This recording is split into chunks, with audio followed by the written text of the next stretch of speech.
ગુજરાતમાં અત્યારે હાલ એક તરફ ફરી એક વખત ચોમાસું સક્રિય થયું છે. આજે પણ ઘણા બધા એવા વિસ્તારો છે કે જ્યાં ક્યાંક હળવોથી મધ્યમ વરસાદ અને ક્યાંક ભારે વરસાદ છે તે જોવા મળ્યો છે. આજના દિવસમાં સમજવાની પ્રયત્ન કરીશું કે હવે ગુજરાતના કયા વિસ્તારો છે કે જે અત્યંત ભારે વરસાદ આવી શકે છે. ગુજરાતમાં વરસાદની પરિસ્થિતિ કેવી રહેવાની છે, ગ્રહોના આધારે પણ સમજીશું કે ગુજરાતના જે વરસાદ છે તે હવે આગામી સમય માટે શું કહી રહ્યા છે. મારી સાથે અત્યારે હાલ આગાહીકાર જયપ્રકાશભાઈ માઢક જોડાયા છે. જયપ્રકાશભાઈ, સૌથી પહેલા તો નિર્ભય ન્યૂઝમાં તમારું ખૂબ ખૂબ સ્વાગત છે. જી બેન, નમસ્તે.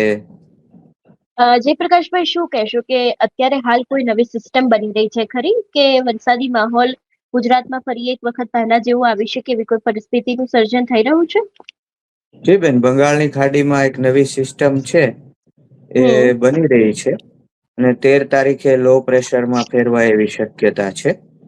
અને એ ત્યાંથી આગળ વધે તો હંમેશની જેમ એ મધ્ય ગુજરાત તરફ આવે, મધ્ય ભારત તરફ આવે, એમાં છત્તીસગઢ, મધ્યપ્રદેશ તરફ આવે અને એ ત્યાંથી બે રસ્તે જઈ શકે. ગુજરાત તરફ પણ આવી શકે અને ઉપર ઉત્તર તરફ પણ જઈ શકે.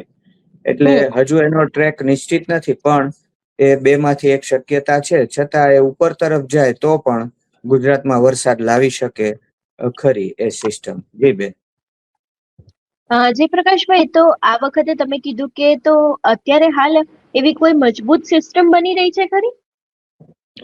અત્યારે તો એ જે રાજસ્થાન ઉપર જે વરસાદ લાવતી હતી એ સિસ્ટમ મધ્યપ્રદેશ ઉપર આવી અને ત્યાંથી એને ગુજરાત ઉપર પોતાનો પ્રભાવ પાછળ્યો અને એને કારણે મધ્ય ગુજરાત, ઉત્તર ગુજરાત, દક્ષિણ ગુજરાતમાં હાલ વરસાદ જોવાઈ રહ્યો છે અને પૂર્વ ગુજરાતમાં પણ વરસાદ આવશે અને સૌરાષ્ટ્રમાં પણ એની અસર જોવા મળી છે. તો એ મધ્યપ્રદેશ ઉપર જે સિસ્ટમ છે એને કારણે આ થયું છે. સાથે મોન્સૂન ટ્રફ લાઈન પણ નીચે આવી છે. એક વેસ્ટર્ન ડિસ્ટર્બન્સ પણ છે. તો આવા બધા કારણોસર હાલ ગુજરાતની અંદર 10 તારીખથી વરસાદનો નવો રાઉન્ડ છે એ શરૂ થયો છે અને એમાં સારો વરસાદ થઈ રહ્યો છે. જી હંસિની બેન. જયપ્રકાશભાઈ, આ વખતે ગ્રહોના આધારે ગુજરાતનું ચોમાસું શું કહી રહ્યું છે? જી, આ જે રાઉન્ડ આવ્યો એની આગાહી મેં પહેલા જ કરી દીધેલી વિવિધ ચેનલોમાં કે ભાઈ 9 તારીખે ગુરુનો ઉદય થશે અને 10 તારીખથી ચંદ્ર, બુધ અને ગુરુ જળ રાશિ કર્કમાં ભેગા થશે 13 તારીખ સુધી. તો એને કારણે વરસાદની શક્યતા વધી જશે.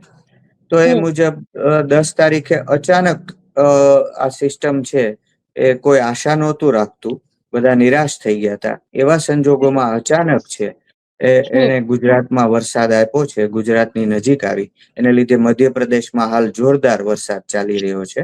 પણ ગુજરાત ઉપર એની જે અસર થઈ છે એને લીધે આ વરસાદ આવ્યો છે.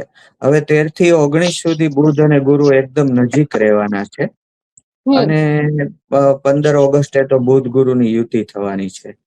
તો હું એમ માનું છું કે 13 થી 19માં ફરી પાછો વરસાદ આવી શકે. આ વરસાદ તો 13 તારીખ સુધી આવી શકે. હવે આનો આ લંબાશે કે પછી વચ્ચે ગેપ પડશે એ વિશે હું ચોક્કસ નથી, પણ 13 થી 19માં ફરી વધુ વરસાદ આવી શકે ને એ માટે કારણભૂત પેલી બંગાળની ખાડીની સિસ્ટમ પણ હોઈ શકે, જે 17 થી 19માં આપણે ત્યાં વરસાદ લાવી શકે એવી એક શક્યતા છે. જી બેન. જયપ્રકાશભાઈ, ઓગસ્ટ મહિનામાં અલ્નીનોની અસર કેવી રહેવાની છે?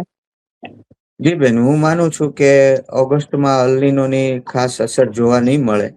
એનું કારણ છે કે 15 ઓગસ્ટ થી ઇન્ડિયન ઓશન ડાયપોલ છે એ સારી રીતે પોઝિટિવ થઈ જવાનો છે. અને બીજું કારણ એ છે, મેં ઘણી ચેનલોમાં કહેલું કે આ જે ગ્રહયોગો છે એ બુધ, ગુરુ અને ચંદ્રના જે શુભ સંયોગો છે. ગુરુ હાલ જળ રાશિ કર્કમાં છે અને બુધ ગુરુના સંયોગો છે. એને કારણે આ શુભ ગ્રહો છે અને એને કારણે અલ નીનોની અશુભ અસર એ નિવૃત્ત કરશે. અને આ જે વરસાદનો રાઉન્ડ છે એના વિશે મેં એમ કહેલું કે 9 તારીખે ગુરુનો ઉદય થશે. 10 તારીખથી બુધ અને ગુરુની સાથે જળ રાશિ કર્કમાં ચંદ્ર આવશે. એને લીધે દેશમાં પણ સારો વરસાદ જોવા મળશે અને એને કારણે રાજ્યમાં પણ સારો વરસાદ જોવાની સંભાવના છે. તો હાલ આપ જોઈ રહ્યા છો કે 17 જેટલા દેશના રાજ્યોની અંદર મેઘરાજા મન મૂકીને વરસી રહ્યા છે. તો હું હમ માનું છું કે ઓગસ્ટમાં પણ વરસાદ ચાલુ રહેશે અને સપ્ટેમ્બરના પહેલા વીકમાં પણ સારો વરસાદ જોવા મળશે. ઓગસ્ટમાં ગુજરાતમાં જ સારો વરસાદ જોવા મળશે એવું નથી કહેતો, પણ હમ આ અલ્નીનોની અસર જોવા નહીં મળે ને એને કારણે દેશમાં ચોમાસું છે એ સારું રહેશે અને એમાં ગુજરાતમાં પણ વરસાદ આવી શકે. પણ સપ્ટેમ્બરમાં આપણે ત્યાં ફરી પાછો સારો એક વરસાદ સપ્ટેમ્બરના પહેલા વીકમાં આવવાની સંભાવના છે. જી હંસિનીબેન. જયપ્રકાશભાઈ, તો આ વખતનું ગુજરાતનું ચોમાસું શું કહી રહ્યું છે? જરૂરિયાત પ્રમાણેનો વરસાદ પડશે કે એમાં પછી વધઘટ થવાની કોઈ સંભાવના છે? આ વરસાદનો રાઉન્ડ સારો આવી ગયો છે, એને લીધે ઉત્તર ગુજરાતના ખેડૂતોને લોકો ઘણા ખુશ છે. હમ મધ્ય ગુજરાતમાં અમદાવાદમાં પણ તમે બધા ઘણા ખુશ થયા છો. હમ વરસાદ હજુ કદાચ ચાલુ હશે અને હમ એ ગઈકાલે પણ આવ્યો, આજે પણ આવ્યો. હમ તો સ્વાભાવિક છે કે આ વરસાદ આશીર્વાદ રૂપ છે. હમ સૌરાષ્ટ્રમાં પણ ઘણી જગ્યાએ વરસાદ આવ્યો છે અને હજુ આવે એવી સંભાવના છે. મને તો કચ્છમાં પણ વરસાદ આવવાની સંભાવના જણાય છે. તો આ હમ વરસાદ આશીર્વાદ રૂપ છે અને ખેડૂતો માટે ઘણો સારો છે અને માપમાં આવ્યો છે. બહુ વધારે જે બધા વાત કરતા હતા એવો હજી આવ્યો નથી. જોકે ઓરેન્જ એલર્ટ છે, ઘણી જગ્યાએ આપેલું છે. અને ઓરેન્જ એલર્ટ નો મતલબ એ થાય છે કે વરસાદ છે એ 4 થી માંડીને 7-8 ઇંચ આવી શકે. પણ એ મુજબનો વરસાદ હજુ તો જોવા મળ્યો નથી. હમ જોવા મળે તો એમાં કઈ વાંધો પણ નથી. આવો સારો વરસાદ આવે એ આવકાર્ય છે. પણ હાલ જે વરસાદ આવી રહ્યો છે એ બહુ સારો અને માપમાં આવી રહ્યો છે અને આશીર્વાદ રૂપ છે અને ખેડૂતો માટે ખુબ સારો વરસાદ છે આ. અને એની ફસલ માટે સમયસરનો આ વરસાદ છે. જી જી બેન. જયપ્રકાશભાઈ, વચ્ચે જે રીતે આપણે જોયું હતું કે ગુજરાતમાં ઘણા બધા એવા જિલ્લાઓ હતા કે જ્યાં રેડ એલર્ટ આપવામાં આવ્યું હતું, અત્યંત ભારે વરસાદ જોવા મળ્યો હતો. તો આગામી દિવસોમાં એવી કોઈ પરિસ્થિતિનું સર્જન થઈ શકે છે કે બંગાળની ખાડીની અંદર જે સિસ્ટમ બને છે એના કારણે અત્યંત ભારે વરસાદ આવશે એવી કોઈ શક્યતાઓ ખરી ગુજરાત માટે થઈને? બેન, જો એ સિસ્ટમ છે એ ગુજરાત ભણી આવે હમ તો એવું ભારે અતિ ભારે વરસાદના એલર્ટ હવામાન ખાતું જાહેર કરી શકે છે. હમ પણ હજુ એના ટ્રેક વિશે બહુ નિશ્ચિતતા નથી. હમ એનું થોડું હું અભ્યાસ કરતો તો ત્યાં જ તમારો ફોન આવી ગયો. હમ એટલે હજી અભ્યાસ મને બહુ થઈ શક્યો નથી. ચેનલો બહુ ઉતાવળ કરતી હોય છે એને કંઈક નવું પીરસી દેવાની બહુ ઘણી બધી ઉતાવળ હોય છે અને હમ એને કારણે મને ઘણા બધા ફોન આવી ગયા. પણ હું બેન, મારી ખાસિયત એવી છે કે હું હંમેશા પાકું કરું પછી જ કહું હમ અને એકની એક આગાહી રિપીટ ના કરું. એટલે ઘણી વખત ચેનલોને ખોટું પણ લાગી જાય કે હમ ઇન્ટરવ્યુ આપતા નથી. પણ એક વખત હું આગાહી કરી દઉં પછી વારંવાર રિપીટ નથી કરતો. અને બીજું કે પાક્કું થઈ જાય બરાબર પછી જ આગાહી કરું. તો હજી આ ટ્રેક બહુ પાક્કો નથી મારી દ્રષ્ટિએ. એટલે ત્યાં હમ સુધી હું કઈ નહીં કહું. પણ એક શક્યતા તો છે કે ગુજરાત તરફ આવી શકે છે. જી બેન. એ બિલકુલ. 17 થી 19 પહેલા આમે વરસાદ છે. બુધ અને ગુરુ સાથે રહેવાના છે 13 થી હમ 19 સુધી. અંશાત્મક રીતે એની યુતિ થવાની છે અને હમ 15મી ઓગસ્ટે તો સાવ એની ગાઢ યુતિ થવાની છે. બંને હમ એક્ઝેક્ટ સેમ ડિગ્રી ઉપર આવી જવાના છે બુધ ગુરુ. એટલે હું માનું છું 15મી ઓગસ્ટે પણ વરસાદ આવી શકે છે અને હમ 19 તારીખ સુધીમાં વરસાદ આવી શકે. સંભવ છે કે એના કારણમાં આ બંગાળની ખાડી પણ ની જે સિસ્ટમ છે એ પણ હોય બેન. જી બેન. બિલકુલ. જયપ્રકાશભાઈ, સપ્ટેમ્બર મહિનામાં વરસાદ કેવો રહેવાનો છે? તમે કહ્યું કે ઓગસ્ટ મહિનામાં ગ્રહો પણ જે રીતે ભેગા થઈ રહ્યા છે તો વરસાદી માહોલ થઈ શકે છે.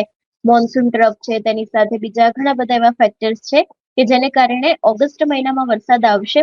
સપ્ટેમ્બર મહિનાનું વાતાવરણ શું કહી રહ્યું છે તમારા હિસાબથી?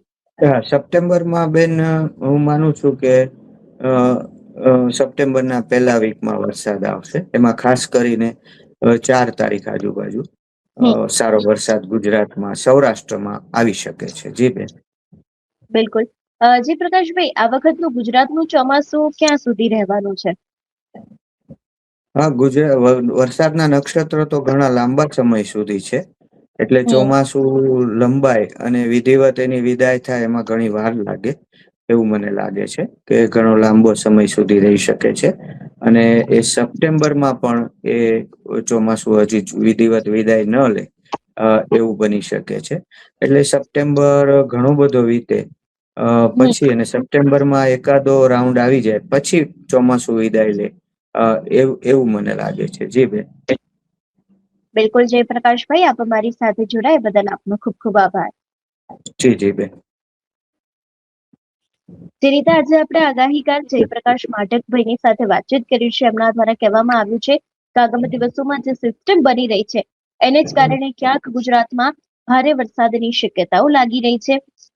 ઘણા બધા એવા વિસ્તારો છે કે જો કદાચ આ સિસ્ટમ એક્ટિવ થઈ અને મધ્ય ગુજરાત તરફ આવી તો ત્યાં ક્યાંક અતિ ભારે વરસાદ આવી શકે છે એવી પણ સંભાવનાઓ વ્યક્ત કરવામાં આવી છે. અને આ વખતનું ચોમાસું ગુજરાત માટે ખૂબ જ સારું રહેવાનું છે, ખેડૂતોના માટે પણ ખૂબ જ સારું રહેવાનું છે એવી પણ આપણે આગાહી સાંભળી છે. અને ચોમાસું ક્યાંક આ વખતે મોડા સમય બાદ વિદાય લે એવી પણ શક્યતાઓ છે. આ વિષયને લઈને તમારું શું માનવું છે અમને કમેન્ટ કરીને ચોક્કસથી જણાવજો. તેની સાથે અમારી ચેનલ નિર્ભય ન્યૂઝને લાઈક, શેર અને સબસ્ક્રાઇબ કરવાનું ભૂલશો નહીં.